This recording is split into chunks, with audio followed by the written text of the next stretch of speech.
Good day and welcome to today's International Space Station Dragon Mission Status Briefing. With us today here we have participants in Houston and in Hawthorne, California. Here in Houston, International Space Station Program Manager Mike Suffredini and International Space Station Lead Flight Director for the SpaceX Dragon mission, Holly Ridings. In California, we have Elon Musk, the Chief Executive Officer and designer for the SpaceX company, as well as Alan Lindenmoyer, the manager of the commercial resupply demonstration project for NASA. We'll start off with opening remarks and then we'll move to your questions. Mike? Well, good afternoon, just barely here in Houston. It's been a long time coming, but this morning about 8:56 a.m., Don Pettit successfully grappled the Dragon spacecraft. And only about 30 minutes ago, we completed the berthing operations to the Node 2 nadir port. And I can't tell you how proud we are to have been a part of this historic moment. Many times as program manager of this program, I've stood in front of you and talked about historical moments, things we've done that's never been done before. And this rate's right at the top, having a contractor relatively independent of NASA design on its own a spacecraft that while, yes, we participated in the verification process to ensure it met our safety criteria and gave them requirements to meet when it got within the sphere of ISS, they completely built and tested and flew this spacecraft in a manner that has really has been just remarkable. It's a remarkable ride. The spacecraft was, in our way of thinking, performed nearly flawlessly until it got up to the R bar. It gave them a few challenges, but that just showed you how good their team was. It wasn't only a very, very capable spacecraft, but their team really took on some challenges along the way. They got the Dragon in the berthing box, and Holly and her team went to work to grapple it. And I've got to say that as a country, we should be very proud. We've taken a capability that this agency has nurtured for many, many years, and the combination of that capability that we have grown over many years of experience, starting way back in the Mercury time frame up to now, and combine that with a different thought process really in the design and development of a spacecraft that would have to be able to fly within the vicinity of a human-occupied spacecraft in orbit. And together that team really worked well. And I like to think the Dragon and Elon's and his SpaceX folks learned a lot. And I know we as NASA engineers picked up a few things along the way as well. So I think it was a great opportunity for us both to learn, and you can see the result of the success. So my congratulations to the SpaceX team. They did a fantastic job, not only designing both the launcher and the spacecraft, but operating them, and also to the NASA team. Not only the NASA engineers that helped do the verification work and the safety work pre-launch, but to Holly and the entire ops team who in combination with John Cloris and who's the lead flight director for the Dragon, together they operated this spacecraft and the ISS, worked through some challenges along the way, and successfully accomplished this historic step in our program. So my hat's off to the entire team. Thank you. Holly? All right, well, thanks, Mike. Certainly it's good to be sitting up here having had a really great day in space.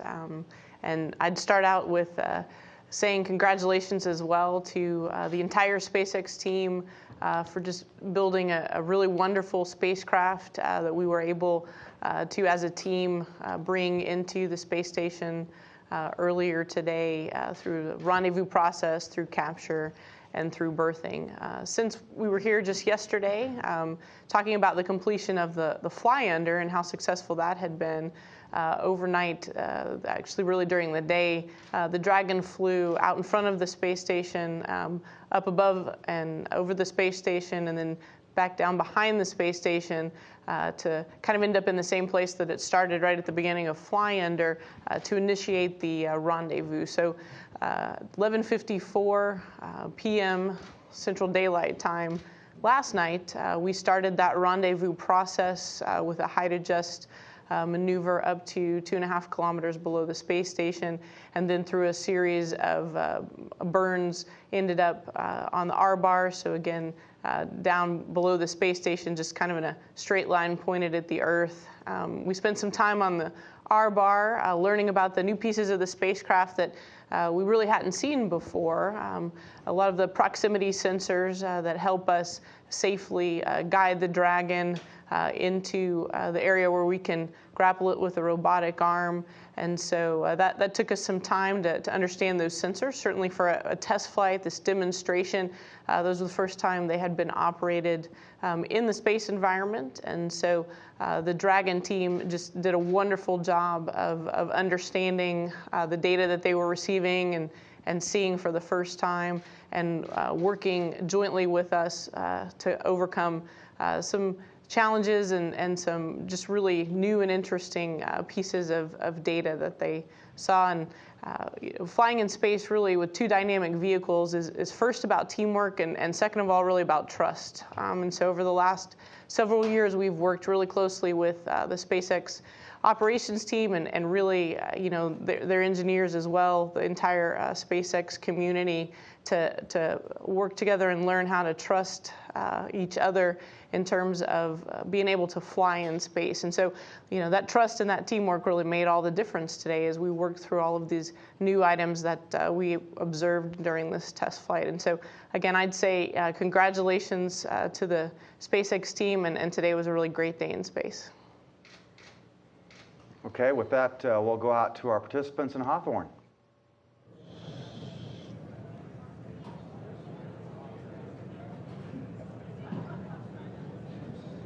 All right. Am I supposed to say something? Can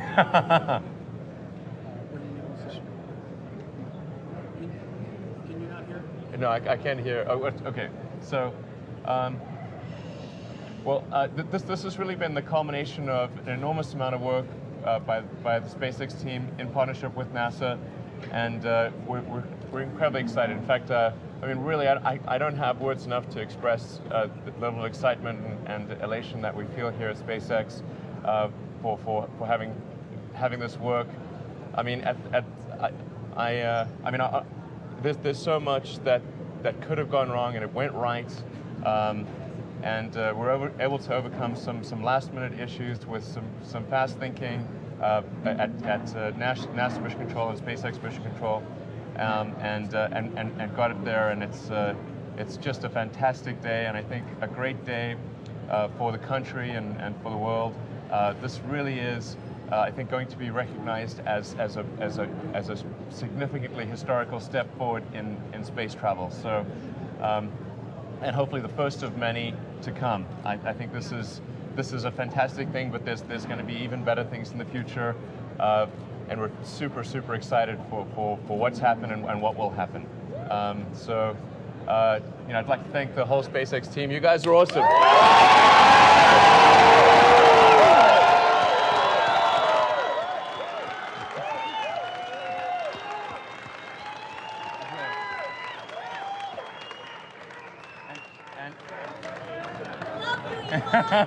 I love you guys too.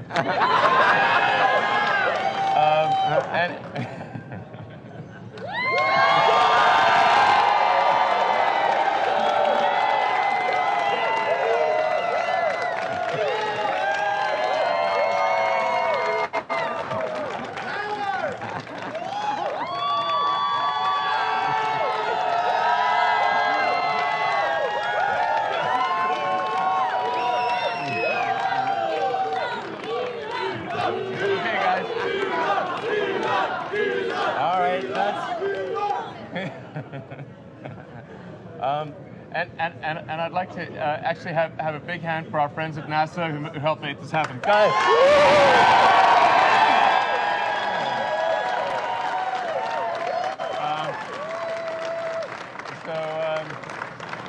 Thanks.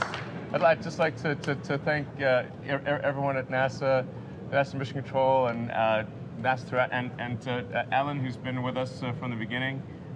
It's just been awesome working with you, and I mean you've seen it through thick and thin, and it's been awesome. So thanks. Oh, that's great. That's great, Ilana. You know, it was just 6 short years ago, not even 6 years, a little bit less than 6 years ago, we first met you in your little factory, not too far from here. Yeah, we had a little tiny factory. I mean, it was kind of like required quite a lot of imagination. Yeah, you had to walk from one building to the next to get Right. from the first stage to the second stage to the Yeah. engine. But Right. we knew then that you had something special going on here. We knew it, and worked at becoming partners, good partners with you over the it's been years. great. And we thought we did a pretty good job Yeah. learning how to become partners with the government and industry. But I tell you what, today, watching this team in action, the professionalism and the skill and the absolute incredible performance between NASA and SpaceX, Yeah, seeing it that was awesome. firsthand was absolutely incredible.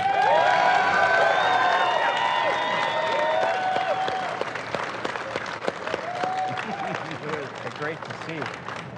So, President Gwen Shotwell, who's out here somewhere.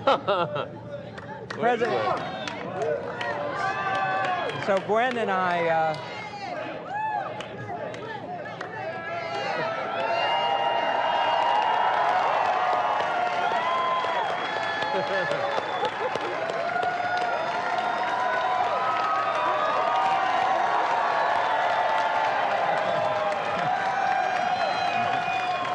I didn't shower.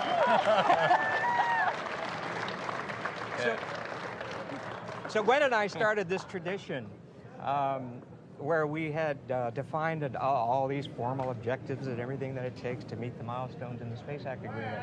And in the first launch, we sat there and checked them all off and check. And before you know it, they were all checked off. So today we were doing the same thing and these milestones. And we had several dozen of them just checking off like crazy. So there's just a handful left. There's one we can do right now. Oh, what's that? We birthed. All right.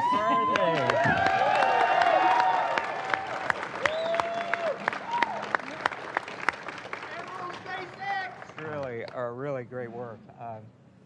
You know, I'm just so glad we had a small part in help paving the way, just paving the way to enable you guys to help supply commercial services to the space station. I'm so proud to have played a role in that. And I said at the beginning of the launch, I said, you know, there was 1,000 things that had to go right. Right. Well, Exactly. They did. well, there's still several hundred left. So, True. but I am very confident we'll get through it. And you know, one of the last things we did on all the briefings we did over the years, we had a chart that said, "You made that come true today." That today, this really is the beginning of a new era in commercial spaceflight. Yeah.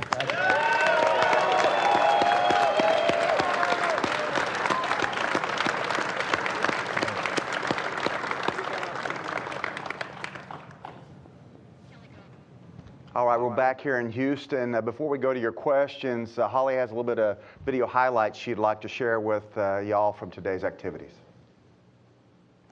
Okay, here you can see the Dragon in the video, still relatively far away from us. Here it's coming up the R-bar, that's the view out of the SSRMS end effector camera. In this video you can see some of the thrusters firing on the Dragon. And here it is in very close proximity to the station, coming in from 30 meters to 10 meters. There it is at the capture point, getting ready for the crew to move the robotic arm out to grapple it. There you see the robotic arm moving in to perform the grapple just at the 10 meter from the space station range. Certainly in mission control, both here and in Hawthorne, we were very, very excited at that point. because certainly for my team, their work was done for the day. We handed over to the next team. You can see them beginning to position the Dragon on the end of the arm, getting ready for the berthing activity, the Node 2 Nadir CBM to the passive CBM on the Dragon capsule. There we are getting close to the station and then moving on in for the berthing activity, which, as was mentioned a few minutes ago by Gwen, has just been completed in terms of all the CBMs and the bolts. A couple more items. I did mention the rendezvous was initiated about 11:52 Central Daylight Time yesterday. Ended up with a capture 8:56 a.m. Central Daylight Time. Mission elapsed time in terms of launch to capture 3 days, 6 hours, 11 minutes. Certainly about 11:02 was the first stage capture to tie together the 2 CBM parts for berthing, and then just moments ago they completed all of the bolting activities to finish up that berthing process. Today, for the rest of the day, the crew is doing some of the preparations in the vestibule, the area between the hatches. The Dragon hatch will actually be opened per the timeline tomorrow morning. It's about 11:40 GMT, so I think that's 6:40 a.m. local, if I'm doing the math right. I'll tell you the crew's pretty excited, so don't be surprised if it's a little bit early tomorrow when they get that hatch open and take a first look at the cargoes that's been delivered. And moving forward a little bit, it's going to be a relatively short mission on the space station where we're going to do the cargo operations, unloading and loading. Departure planned for May 31st, and in GMT about 10 a.m. So I think local that's 5 a.m. Of course, if I'm doing the conversion again. So I think that runs through the basic statistics of the mission and hopefully answers some of your questions preemptively. Okay, we'll start out with questions here in Houston. Please remember to state your name and affiliation and come up to the microphone and specify, since we've got folks on 2 different coasts, who you're asking your question of.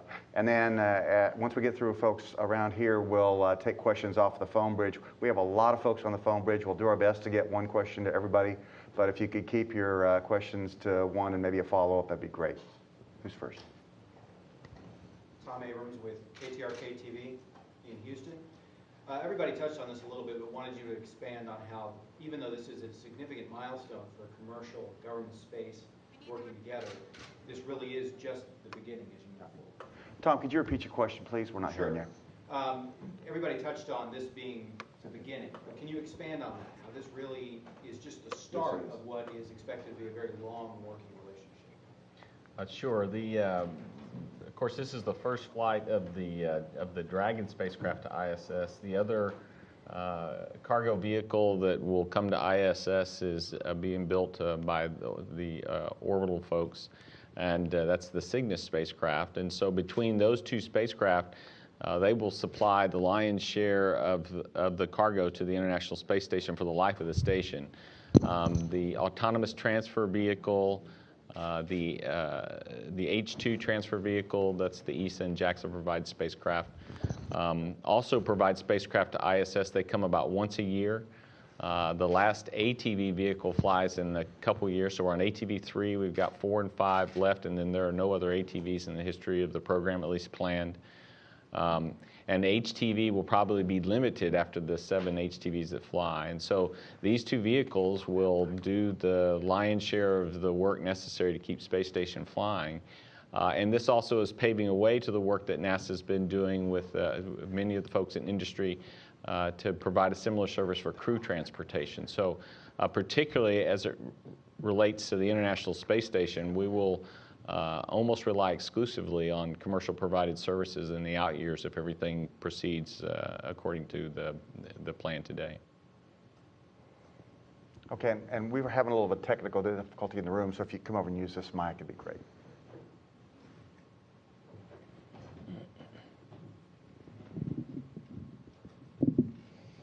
Hi, Robert Perlman with CollectSpace.com.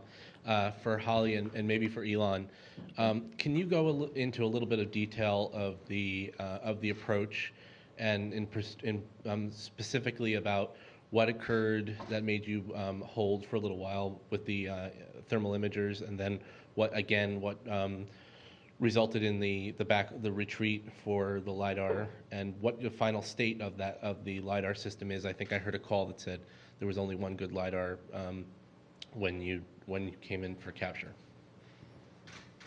Okay, yeah, I can expand on that. So we arrived on the R-bar. Dragon arrives on the R-bar just a little bit below 350, heads up to 350, performs maneuver.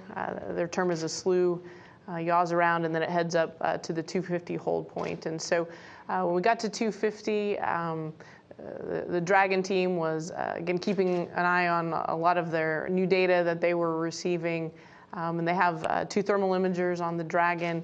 And so looking at that data and where the sun was in relation to the Dragon, they discussed with us just holding a little bit and waiting until the sun had passed by in order to give the thermal imagers the best chance of working. The way the proximity design is, you have a certain number of sensors that need to work in order to define where the Dragon spacecraft is in relationship to the International Space Station.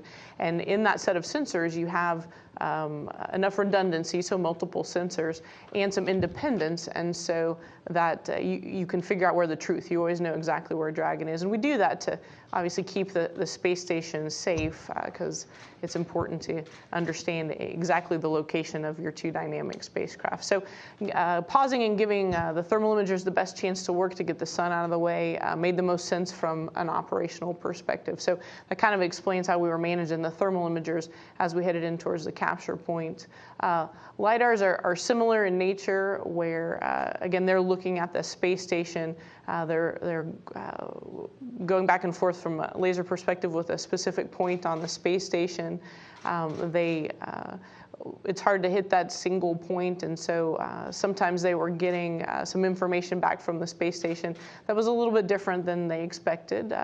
Probably some tuning of the software, because remember, this was the first test flight, and they were demonstrating it. And so as the Dragon team was watching those returns back from the space station that were not exactly what they expected, it made sense in several cases to go ahead and hold the spacecraft, or even retreat it back to a point where we had been getting good solid information to take a look at it. When we headed up to the capture point, we headed that direction with 2 LiDARs. You do, in fact, only need 1 to do the rendezvous, the capture, only 1 to keep the space station safe. It works in conjunction with the thermal imagers. And so we did press in. During that process, the Dragon team has the ability, as they're watching their data, to kind of reset that LiDAR and get it to come back into the solution. And so they did that a couple times. So there were points in that process where we had 1 LiDAR available, points where we had 2 LiDARs available. And so we were managing that, trying to make sure we had the redundancy available. When we did get to the capture point, we got there. We did have 1 of those LiDARs go ahead and see enough errors that goes to a state that's called unconverged, so it's not being used in the solution to determine the location of the Dragon. Again, perfectly safe and not unexpected for a test flight, and we did sit in that configuration and go ahead and capture the Dragon. Any more questions here in Houston? All right, then we'll go off to our phone bridge. So I'll go in order. Remember, again, state your name and affiliation and the person you're asking the question of, so we'll be sure and get to the right coast. Alan Boyle.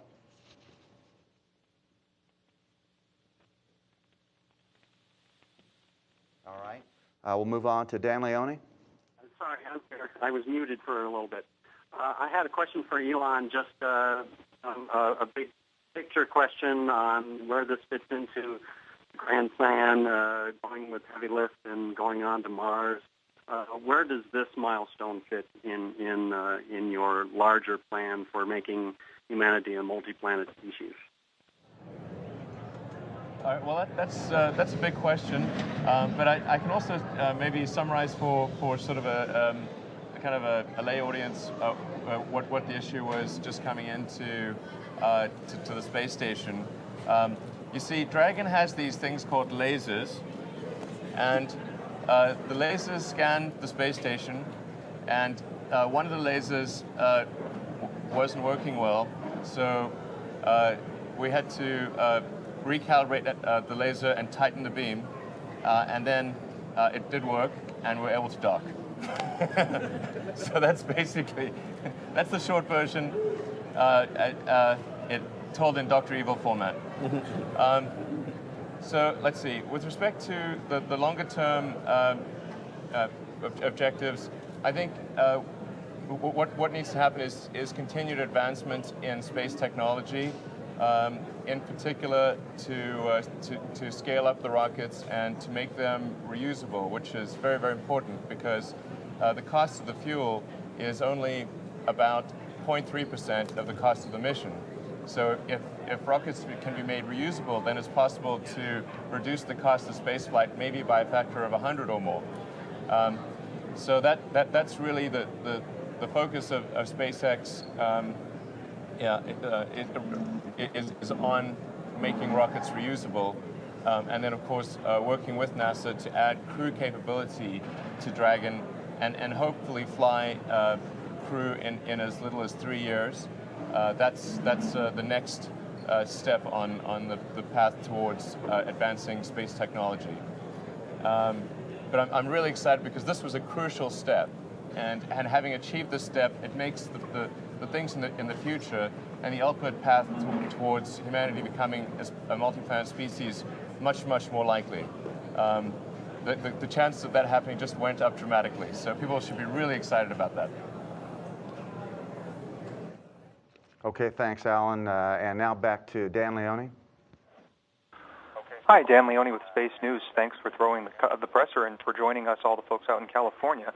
My question, when now will SpaceX be cleared to begin its regular cargo deliveries under CRS?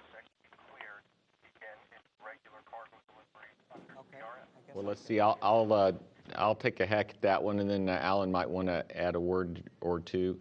The objective of the demo flights was to test the ability of the spacecraft to make it to ISS and meet objectives along the way to ensure that it was safe to make it up to the space station. And so, of course, along the way, as you heard, we met the objectives necessary to get all the way to station, and of course, we're there today.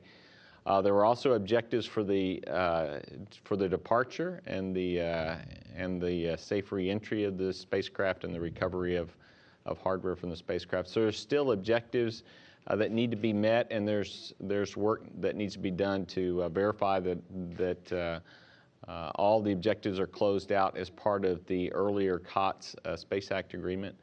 But assuming that all of that is successful, meaning that the latter half of the mission, and it's still got some significant milestones to go, as Alan mentioned, all gets checked out, then we could step into the CRS flights immediately with the next flight. And in fact, we have plans for that. In our current schedule is to start the CRS flights. I think the newest schedule is going to show the first flight in the September timeframe. But that assumes that we do successfully accomplish the remaining objectives in the COTS program. But assuming they're all successful, there's not a long wait. The next spacecraft in line is being built and prepared to come to ISS.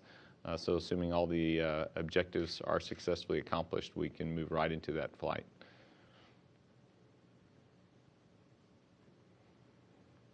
And Alan, did you want to add anything? Well, no, I think you got that exactly right. Tomorrow there'll be the opening of the hatch, and there'll be a demonstration of the transfer of the cargo to and from the station.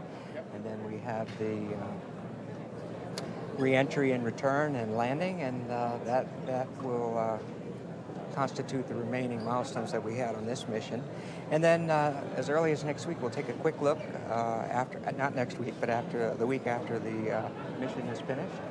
We'll take a quick look, and I don't think it's going to take us very long to figure out how well SpaceX did achieving these objectives. Okay. Our next reporter is Marcia Dunn with the Associated Press. Yes, I have a question for Mr. Musk. I'm wondering, after the caption berthing, how did you and your team celebrate? I'm wondering, did you toast with champagne or perhaps hand out French Le Gruyere cheese? Or maybe the party starts right after this news conference. I'm just looking for some details on how you did or are about to celebrate. Yeah, I think we did actually ban alcohol from the premises because you know that people can get a little crazy. But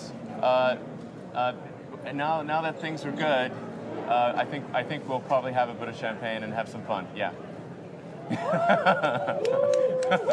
It's best to be very sober in these circumstances until the deed is done. All right, moving on to Bill Harwood. Yeah, hi. A question for Mike Sefferdini. Can you do the same thing you did just a minute ago, but except do it for Orbital and give us a little look ahead at their schedule and where they stand on the test flight, and if theirs goes well, when they would start flying? Thanks.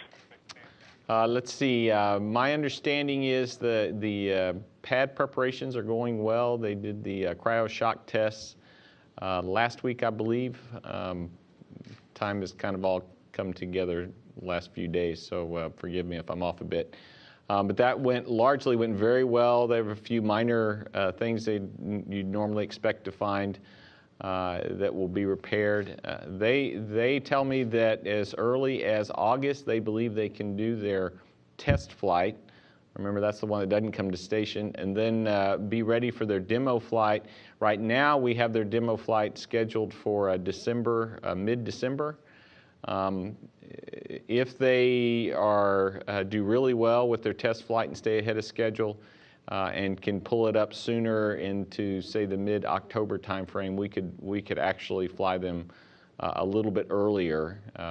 So if they're able to get all their objectives accomplished with their test flight and their test flight fly in the August timeframe, it's potential we could pull them up. But right now we have them scheduled for their demo flight in December. And then I believe their first flight under the CRS contract, I believe, is April of next year. Don't hold me to that, but it's about that time frame. Okay, Mike Wall, Space.com.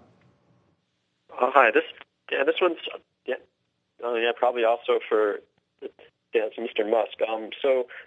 Like, there's a lot of cheering and stuff. I mean, obviously, berthing with the station was the big deal, and it's great to get that out of the way. I was wondering if you could just talk a little bit about, I mean, what are some of the major hurdles going forward now? Do you guys worry at all about any of the steps that are going to be involved in getting back to Earth and actually, surviving, going through the atmosphere, or does it seem like all of the heavy lifting is done now? Well, I think that the critical steps have been achieved. The really important thing of being able to approach the space station, have the sensors lock on, and as mentioned, the laser radars or lidars, having all that go through, which was the riskiest part of the mission, and connect to the space station. That's really what's most important about this mission. On our last mission, we did demonstrate the ability to return through the atmosphere, have the parachutes deploy, and recover the Dragon spacecraft. So I would expect that to occur this time, but I think the important, the critical part of the mission, the most important part of the mission, has been successfully achieved. So we're incredibly excited, and I think it is fair to celebrate at this point a significant victory.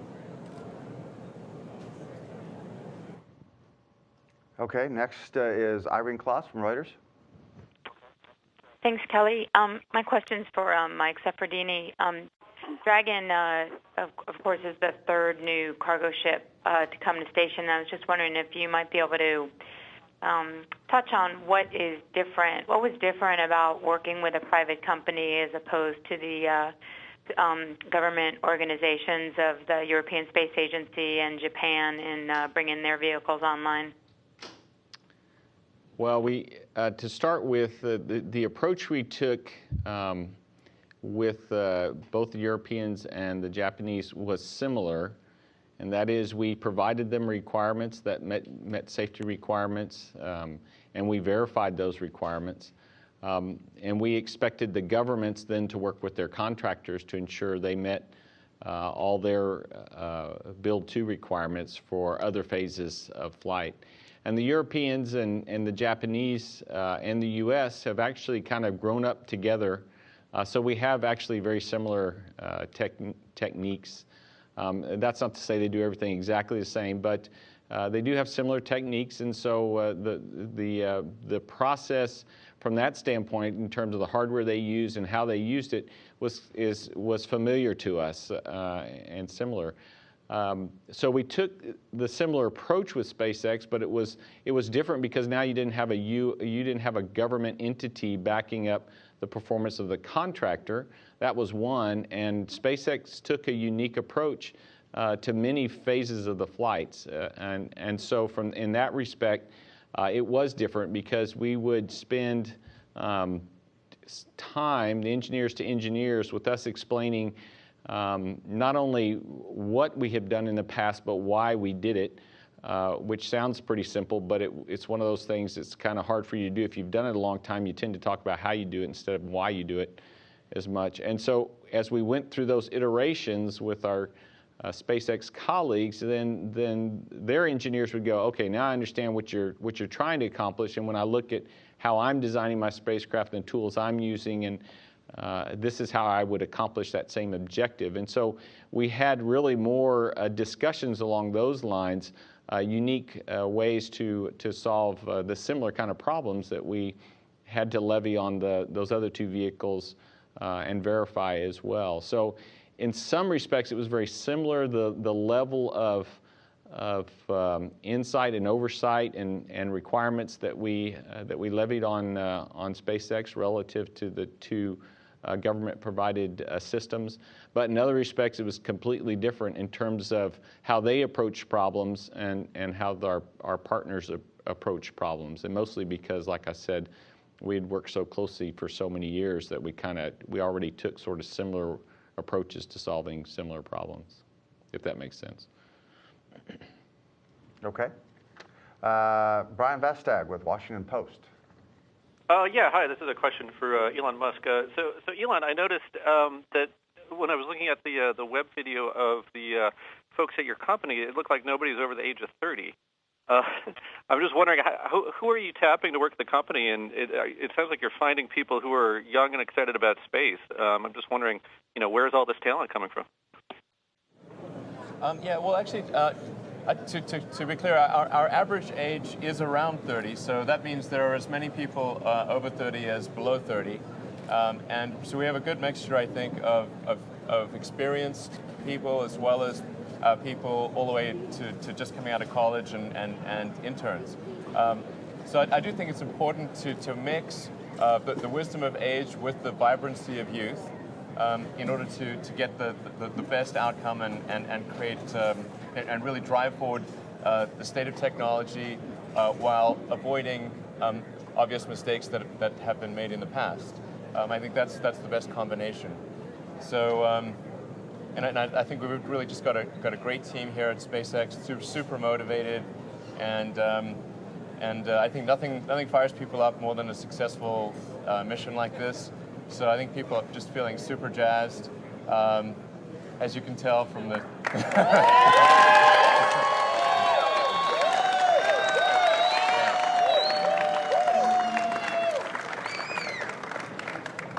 So I think we're super excited to keep going and keep pushing forward and really looking forward to taking our first crewed mission to the space station and doing great things for the country and for the world.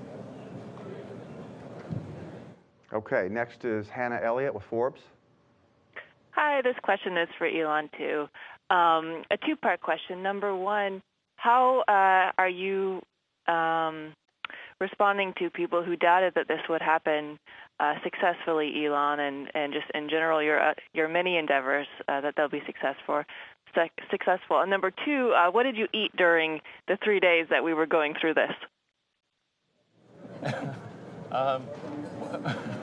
Well, I think that there was reason to doubt that we would succeed because there's not a lot of precedent for what we've done.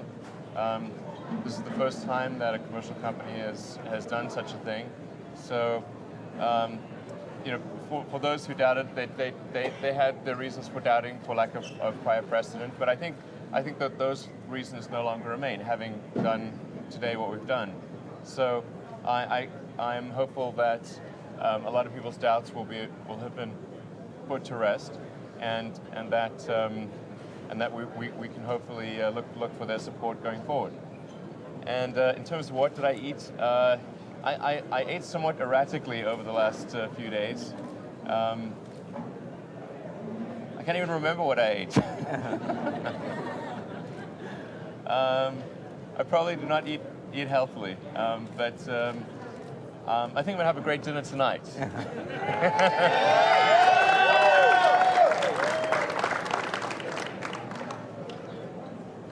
All right, our next reporter is Jason Parr with Wired Magazine.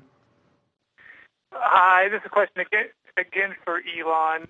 Just a question a little bit about the maneuvers and the extra time spent near the station, and how much propellant ended up being used. Were you guys ever at risk of having to call it off?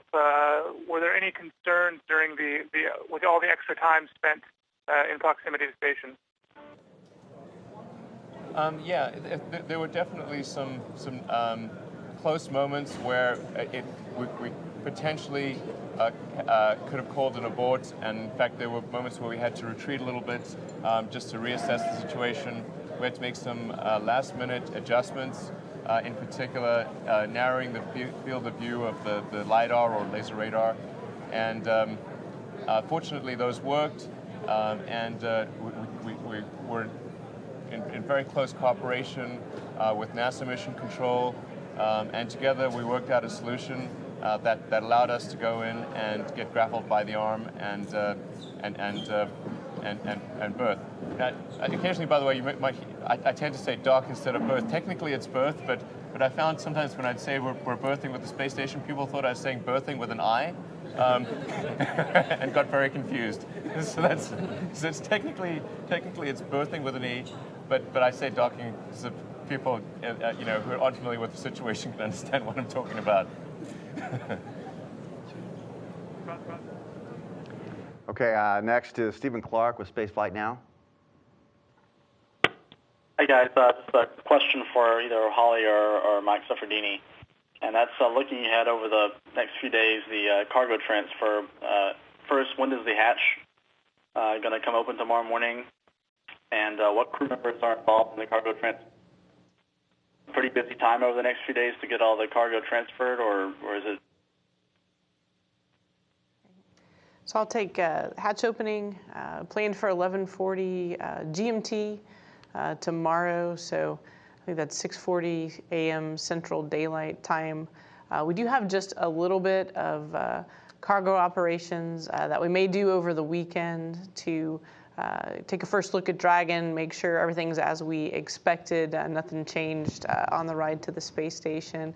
We are going to give our crew some time off. They've been working very hard over the next couple of days, or over the last couple of days, and so they will have a little bit of time off over the weekend.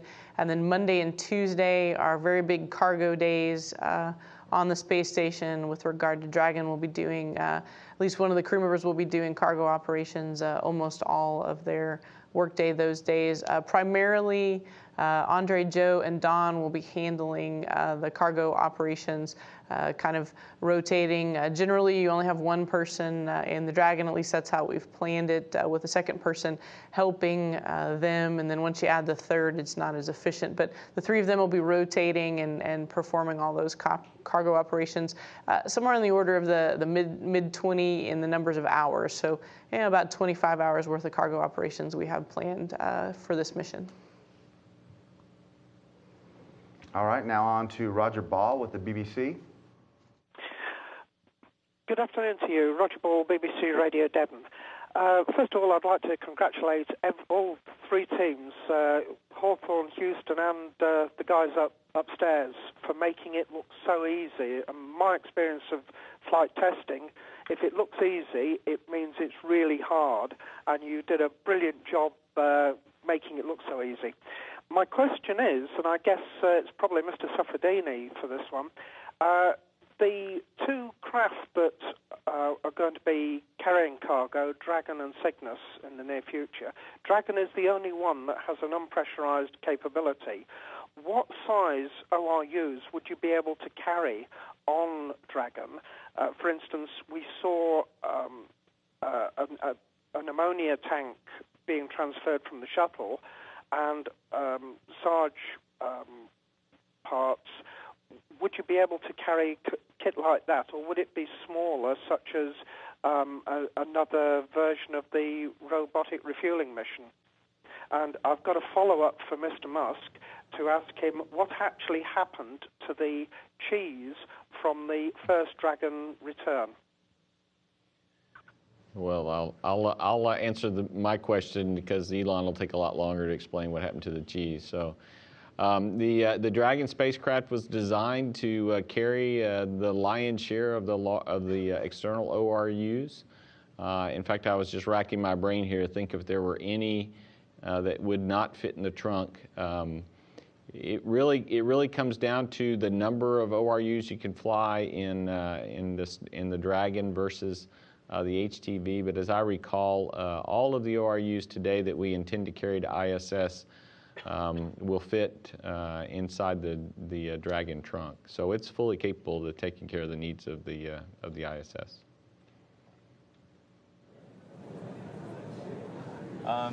Yeah, so, if it turns out that the Dragon trunk isn't bigger, we'll make it bigger, if it's not big enough. So we'll make sure that anything that NASA needs can be taken care of there. One thing that's also noteworthy with respect to Dragon is that it's the only means of taking cargo back from the space station to Earth. This is, so the HTV, ATV, and Cygnus can take cargo to the space station, but they cannot return cargo to Earth.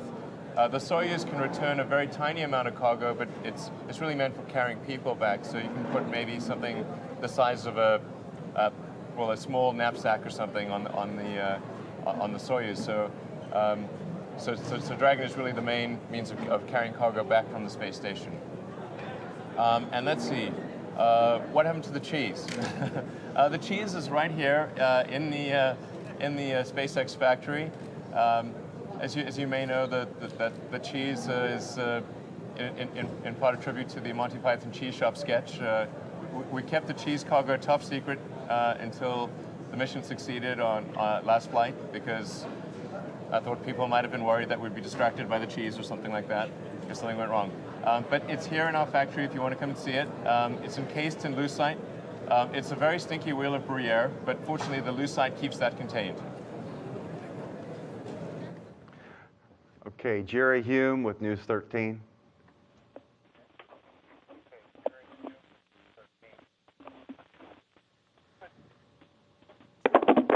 Jerry, we're not hearing you. If you're calling in, we'll try again. Jason Ryan with America Space.